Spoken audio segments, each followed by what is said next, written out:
Welcome to the Evolve Talent and HR Show. I'm Anna Morgan, your career BFF, known as the rescuer of dogs and careers, but now the creator of the Evolve Talent and HR experience. My career has been one big series of unexpected plot twists that now have landed me in the world of events for the recruitment and HR industry. Evolve was born from a desire to build heart-centered spaces for leaders to show up boldly and learn together. This show is for the modern day employee, a people-first leader. Individual contributors, managers, executives, practitioners, entrepreneurs, and fractional leaders who care deeply about humans and are not afraid to do work differently. If you influence how people are hired, developed, led, and supported, you belong here. On this show, you're going to hear conversations with talent acquisition leaders, HR business partners, event organizers, sponsors, speakers, and attendees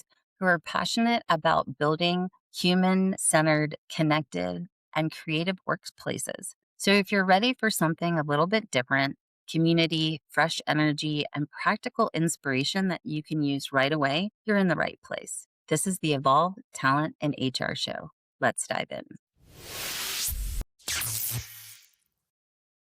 If you're in tech and startups, you're in B2B sales, and you have a deep network of engineers, that's awesome. But my first question is, who do you know in legal? Who do you know in medicine? Who do you know in construction or in hotels and hospitality?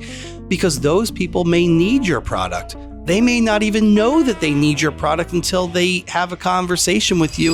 In a world where everyone's automating outreach and scaling with AI, Adam Marx is betting on the opposite: patience, consistency, and maintaining relationships. He's advised startups, keynoted at Emory, and spoken at South by Southwest with a philosophy most people overlook: the follow-up matters more than the first hello. Today, he's joining me live at Evolve 2026 in Atlanta. Adam, welcome to the show. Thank you for having me. Oh, and if we haven't met yet, I'm Rhona Pierce, host of the Workfluencer podcast. But today, I'm taking over the Your Career BFF podcast live at Evolve 2026 in Atlanta. So, for those who haven't met you yet, what's the Adam Marx story in 30 seconds? Oh boy. For those who haven't met me yet, the story in 30 seconds is I was in the music industry for over a decade. I did the band thing for a hot minute, music journalism, college radio show, music company. And that's actually where I learned how to build really good long-term relationships and networks.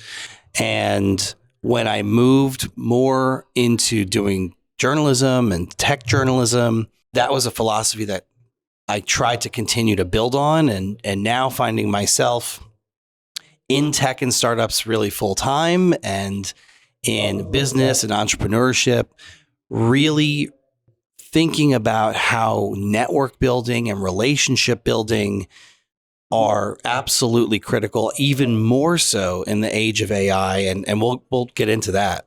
Yes, but before we get into that, I love a prop, and everyone knows how much I love a prop. And I think you love a prop too. Can you tell us a little bit about your preferred prop? Oh, the orange sunglasses? Yes. Is that what we're going to talk about? This is a perfect example of accidental branding. I was in college going to events, and people give out swag bags. And there was one that had orange T-shirts and sunglasses. I'm sure that company has been acquired probably 10 years ago. And it is just such a good example of you never know what's going to pop off. And I started showing up at events and hearing things like, oh, I know you. Yeah, the guy from Twitter and LinkedIn with the orange sunglasses.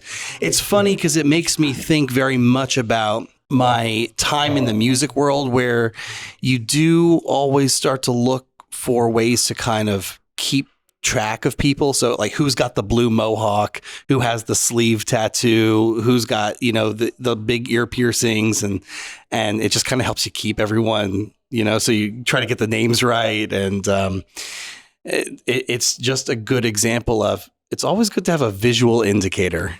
Yes. I've had people stop me after conferences on the street and go, oh, I know you. And I tell you what, is the weirdest feeling.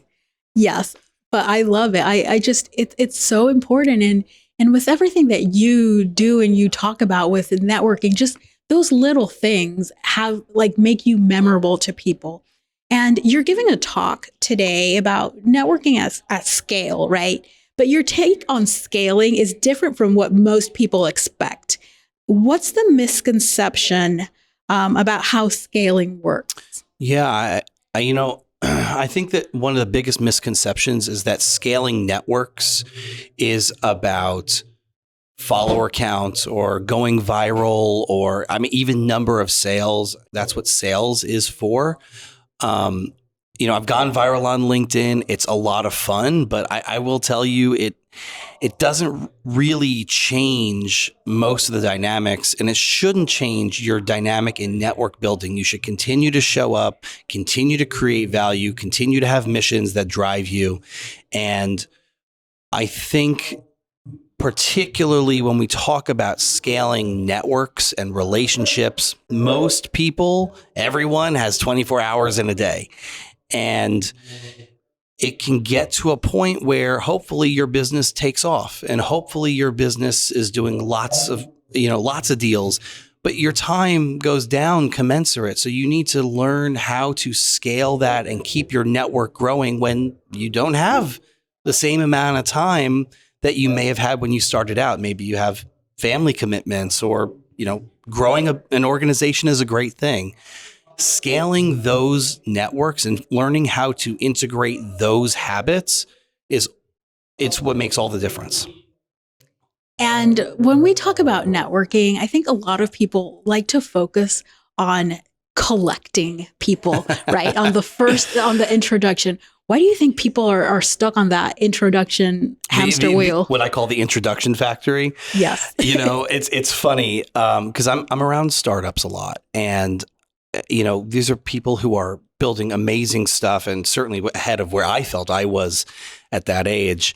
And I think that there's sometimes a misconception, may not be the right term, oversimplification maybe, where startups and entrepreneurs are really taught to focus on their 30-second pitch and get that down.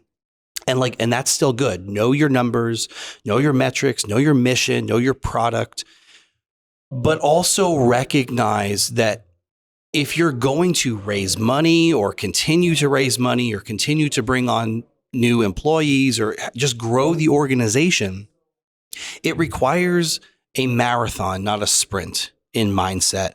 And so there's a difference between just getting the introduction, and sometimes that's the easiest thing, and learning how to stay in the room consistently. It could take 18 months for a deal to go through.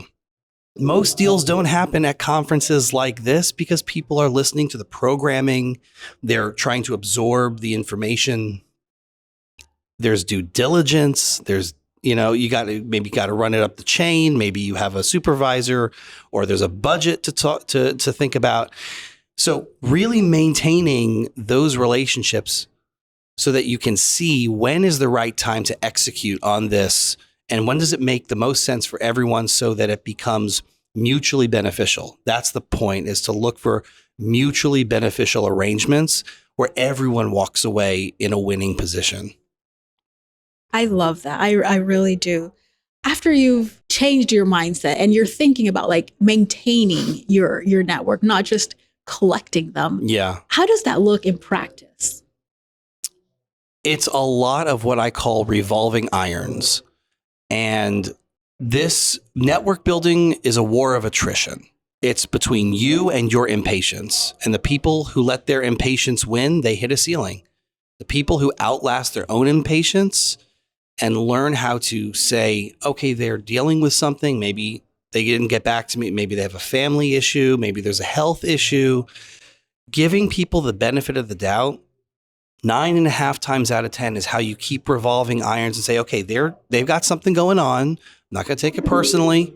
I'm just going to focus on building here for right now, and this will work itself out. And that is part of the practice. It's hard the first time because, everyone wants their time to feel valued. And I think that sometimes there's again, an oversimplification of, oh, if someone missed your email or missed your Zoom call, they don't value your time. I don't know. Maybe their kid is sick. Maybe they had to run and get the car and this, all kinds of issues. You just don't know. People are willing to give each other the benefit of the doubt. And if someone isn't, maybe that's not really someone you want to be in business with. Exactly. So everyone's automating outreach with AI. Like, you can't go a day without Everything is AI. Everything's AI, and everyone's like trying to get and automate these things. And just to personalize at scale, how do you see that playing out for relationships in the long term? Well, I think it's really important to differentiate between saying one is anti-AI, which I'm not, and recognizing the limitations of AI. There's a big chasm there, and AI is great for a lot of things. It's really just changing how our workflows adjust and how we do, the busy work. It's just changing everything. But it's kind of like, I think we talked about this earlier today. It's like the 5-paragraph essay where we learned that as a tool for learning segues and introductions and conclusions, but it doesn't mean that every essay you write should be a 5-paragraph essay. And AI is a great example of it can help with so many flourishes. It can help with so many things in your business, but don't go outsourcing the people component because AI does not yet understand nuance. It's having problems with context, certainly with humor, and these are the things on which really good relationships are built, because those are the things that are human, that people really respond to. So use AI, but just recognize the limitations of, please don't outsource all the stuff that used to be customer service, which is like a big catch-all term. Don't outsource all your customer service. I want to talk to a real person when I have an issue. Yes. Yeah, I'm the first one to love when I get customer service with AI, because it's like, okay, I want to do the quick thing. But as soon as it's like, okay, this is more than something. No. We need to human. I start writing human. I think everyone's kind of in that same boat right now. Yeah, it's like we like it for limited. So is there a way to scale relationships, or is that a contradiction? I think it requires a different set of metrics than how we typically think about scaling or scaling a company. Those metrics are very sales oriented in nature. Number of products sold, number of hours billed, number of page views. These are very quantifiable metrics. And so you're able to see, are we doing better in our sales this month or 3 months from now? When you're talking about networks and people, it's all relational. So do you have more access today than you did 6 to 8 months ago? Do you know more people? Or it's not even just about like getting more invites. It's, do you have a wider network outside your typical lane? If you're in tech and startups and you have, you're in B2B sales and you have a deep network of engineers, that's awesome. But my first question is, who do you know in legal? Who do you know in medicine? Who do you know in construction or in hotels and hospitality? Because those people may need your product. They may not even know that they need your product until they have a conversation with you and go, oh, hey, we need to have a conversation so that we can get this, moving. Is there a relationship that you maintained over time that ended up paying off? Yeah, one of my favorite stories is I have lots of good stories, but one of them is I had I still have a good relationship with a friend of mine, and we met on Twitter, and she was very involved with South by Southwest, certainly just knowing how best to craft the best applications and more experience than I had. And she just gave me feedback, honest feedback. I think this is a little bit needing clarity, or this is a little bit needing to be more robust. And it turned into being accepted in 2024 as a mentor for the startup track. And I will say, in terms of growing and scaling, gratitude and saying thank you, the reason I say that is it flipped up. I went and tried to find the person who was my main contact, who was, the person you ask basic questions, security protocol, and do I need this? Do I need that? And when she and I talked afterwards, I just wanted to say thanks for all the work you do and this and that. And she said, well, have you thought about doing a workshop? I said, no. I mean, I look at all these big names. The answer is no. And she goes, but I think that this could work.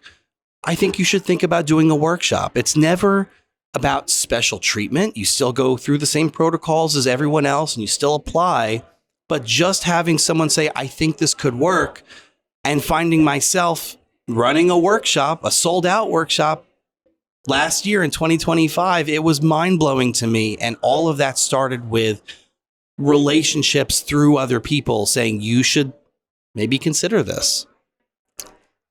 I love that story. I've got funny stories, but we have limited time.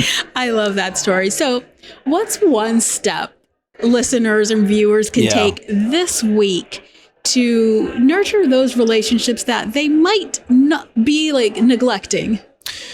Yeah, I mean, I would start by saying I'm very pro mental health, and I try to work from a mindset of not, I'm neglecting this, because you're busy, you've got life going on, there's all kinds of stuff.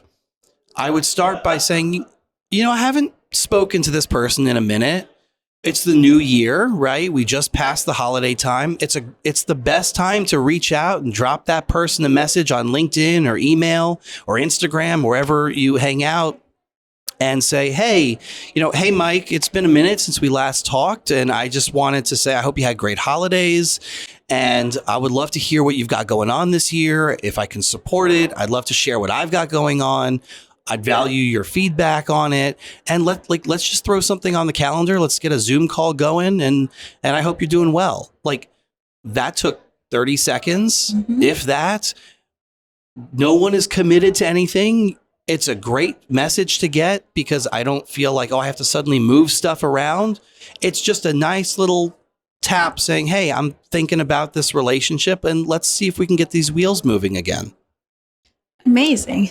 So I have some rapid fire. Oh, rapid fire questions. Are those always the best? Before we wrap, fill in the blanks. Just the first thing that comes to mind. Oh, God, this is dangerous. Normalize.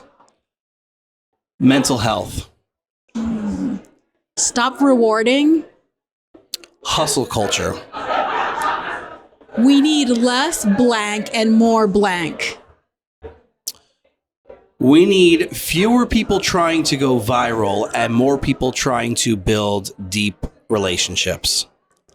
Success doesn't come from a big follower count. Culture isn't blank, it's blank. You're sensing a theme here. Culture isn't views, it's people. Amazing. So I've really enjoyed this conversation. Both of us. Where can listeners connect with you? So they can come and find me at 0to1networker.com if you want to do business. I co-host LinkedIn Local ATL. I'm on LinkedIn all the time. Look for the orange sunglasses. I have a whole host of other stuff, but we have limited time here. So people are welcome to reach out and let's do something. Amazing. And all of that's going to be in the show notes. Be sure to connect with Adam. You will I am loving your video series that you're doing. So everyone, please connect with Adam. Thank you so much for being on the show. Thank you for having me. Amazing. Thank you for joining me today on the Evolved Talent and HR Show. I'm Anna Morgan, always your career BFF.